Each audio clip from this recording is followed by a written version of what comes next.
T.B.Photo X 1.5 TFX, and welcome back to another video. And this, I have to excuse me, it's gonna be a rant, and I don't really do that many rant videos, but this is a bit of an exemption, or rather. But anyway, not a smartphone. Well, misleading title? Maybe. But just hear me out about this before you keyboard warriors go to town in the comment section. Well, I'm having here my cheat sheet. I mean, this is gonna be a little bit of a rant, and I have some points that I wanted to bring up, you know, in this video. But in essence, technology is wonderful, right? Don't get me wrong, technology, brilliant. But it's about what you start to hear about people when you try to get paid as a photographer, and people start to see what you are charging, even if you're lowballing yourself more or less, and people start to say that, well, we can just as well do it with the iPhone. Try to make it so that you know, the customers today don't know that much about what makes quality photography. I mean, some people can't distinguish between that the quality of an iPhone 7 can't be compared to the quality, well, it can, but you know, get my point right. Compare an iPhone 7 with a Hasselblad H5D. You know, which one will take the superior photo? Well, it all depends on the photographer, but you know what I mean. It's the technology also that takes the picture in some aspects. At least when people start to say that a smartphone is a great camera. It's a great snapshot camera, but it doesn't take quality images. It can take interesting pictures for sure, but if you try to, you know, enlarge a smartphone photo, often it's usually a JPEG, and that means that you don't have all the information that a RAW file has. Yes, I have a Samsung smartphone. Yes, I use Instagram. Yes, I am on Facebook. And yes, I do use Twitter occasionally. But I don't post images taken with my smartphone to these social networking sites. What I actually do is I do a bit of a workaround. I take pictures with the cameras, predominantly the cameras that I show you in my YouTube videos. I mean, the D7200 and some other cameras that I don't have here on the table. But that's basically the point. And then I scan negatives, or I upload from the D7200 or some other digital camera. Yeah, and then I transfer those files to my phone, and I send them that way to social media. I know that Nikon has SnapBridge, but if you look at the reviews of that app, you know that that's not a good app, and Nikon should really devote some time and really improve that app, unless they want another extraordinary loss. So that's my little hint at Nikon, that update SnapBridge, otherwise your competition will leave you in the dust, and then your 100th anniversary won't really count for that much. But anyway, yes, there are people out there that take gorgeous pictures with a smartphone. Don't get me wrong. And smartphones have been used numerous times by news media because they have captured newsworthy events as they happen. Because you have a phone with you all the time, and that means you also have a camera with you all the time. So yes, but that's photojournalism, or rather, you know, amateur video, amateur photography from a smartphone.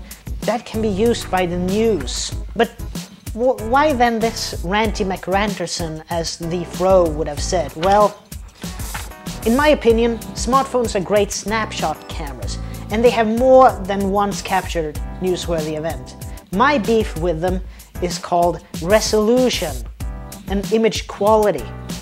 After watching a clinic with, and sorry if I butchered the name, I'm going to put a link in the description to this YouTube video because I think it's very much something you should watch. It's Jason Lanier. It's spelled L-A-N-I-E-R on YouTube. Link in the description, so to speak, as I said. Yep.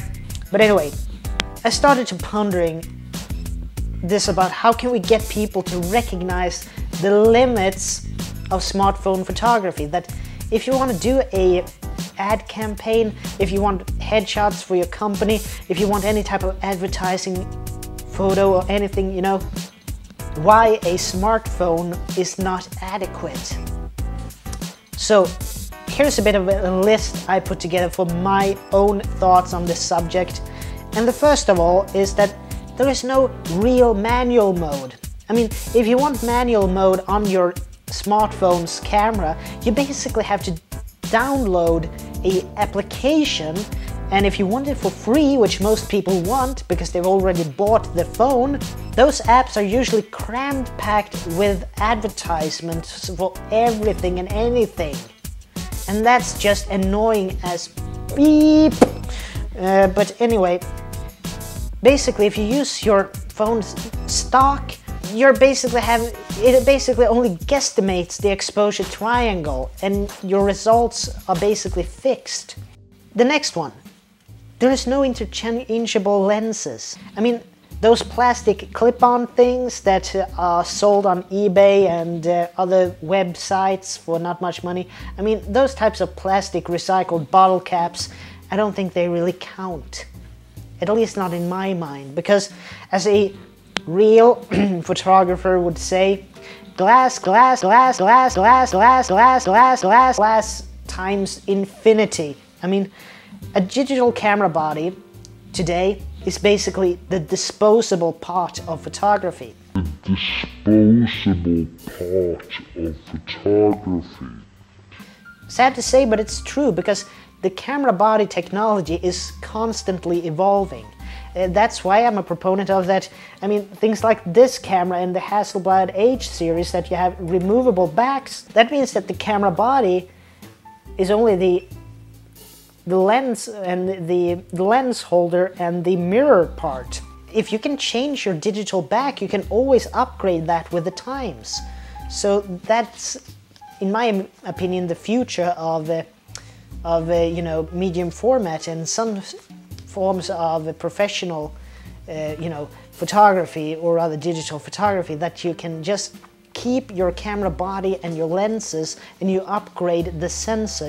You have a more modular system like the Hasselblad V series or the Mamiya, or rather now Phase 1 Mamiya system and so on, because that's what I believe is the future, that you can upgrade your digital just the digital parts and the image sensor, because glass is so important. It's so much more important.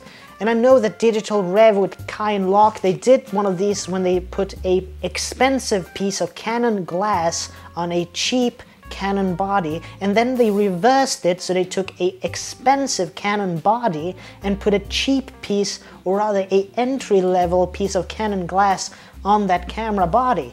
And the results were astonishing, that the cheap camera body with an expensive lens took infinitely, you know, better quality images, and you know, than the other way around. So anyway, I mean, glass will last you a lifetime if you take care of it. I mean, I even have lenses that are made in countries that no longer exist on the map, and some of them are incredible. Number 3. Smartphones usually don't have any optical zoom, or if they have it, it's usually extremely limited. I mean, digital zoom is the same as cropping, and the more you crop in, the lower the resolution, because less and less megapixels are being used, and you get a lower quality image. And then, number 4, no RAW files. I mean, if you're passionate about photography, don't rely on preset filters. I mean, it's great with you know, things like Instagram, that they have some filter functions and so on, but my opinion, edit the pictures so it is in line with your own creative vision. If you use a preset filter, it's basically some engineer that has programmed that filter to be, you know, have a wide user base. If you do it yourself, you're more unique. Makes sense, right? And also, in the words of Trey Radcliffe senpai, I mean, I follow one of his examples that he said, quote, I unashamedly post-process my pictures. And I do too. I unashamedly post-process my pictures, because if I compose a picture and I take it so that composition and so on is what I want, but then I think that there are other elements in this picture that I want to change so they're in line with what I saw in my mind's eye when I took the picture.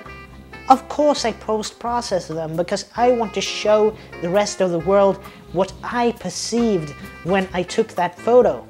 That's at least how I view it, and that's also maybe why I enjoy David Hockney as an artist, because he took mostly black and white images and then he made paintings from those negatives. So that's a little bit how I see it. So most smartphones, they only take photos in JPEG, and in my opinion, JPEGs are the Polaroids of the digital camera world. Number 5, flash, and strobes, and constant light.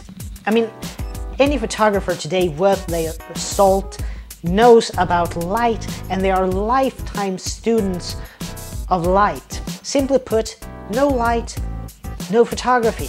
Link in the description to an angry photographer. I mean, the only flash you have on a smartphone is a fixed static LED light, and that creates, harsh shadows. It points the same way as the camera, and it will basically give you harsh lights if you're doing a portrait, and it will usually black out your background. Blacking out the background, that can be great in some instances, but in general, no. Number 6, and this is the big one, pun intended in more ways than one, because size matters. Insert penis innuendo here. But in all seriousness, the sensor size is the area that gathers light. Yes, I know that we talk about how fast a lens is, that you have a wide aperture and a shallow depth of field, but light gathering is everything. I'm gonna put some picture of it here probably, but here just to give you a representation. A smartphone digital imaging sensor is about 1/15 square centimeter. The area is not even 1 square centimeter, it's 0.15 square centimeters. Yeah, less than 1.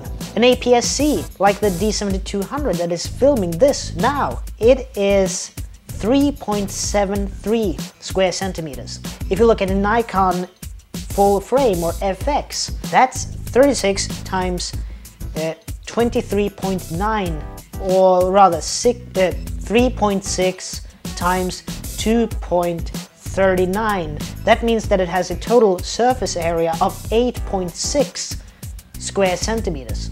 This one, though this is a film camera, but there are 645 digital cameras today as well. But basically this camera, it takes pictures in 6 times 4.5 centimeters. That means that the surface area of this, the negative this produces, is 27 square centimeters, okay? And this one over here, which is the RB67 Godzilla from the 1970s. I mean, this camera was new when Travolta shaked his ass in Saturday Night Fever. Bell-bottom pants, plastic polyester clothing, what was in vogue. The size on this one, yeah, it's 6 times 7 centimeters. Base times height, which is basic algebra, the area of something. That means that this has a square, the area of the negative is 42 square centimeters. Yeah, so this camera takes a negative that is 42 square centimeters, and people think that a smartphone is a good camera when that has less than 1 square centimeter of a image sensor. That doesn't really make sense. And now we're gonna do a little bit of a jump cut here because I'm gonna reset the camera and so on. So stay tuned, stay with me, okay? Okay, so we're continuing this little rant then. I mean, another great photographer today, Zack, the Flash King, said something very interesting about medium format, and I'm gonna read from the paper now because I think this is really great, because this is Zack about medium format from some clinics. The larger piece of film, the higher the quality of a photograph. So today, before we talked very much about, you know, the megapixel wars, which camera had most megapixels and so on, but I think today it's more about pixel density. Today you try to cram double-digit megapixels onto a 0.15 square centimeter image sensor on a smartphone, and you expect great results?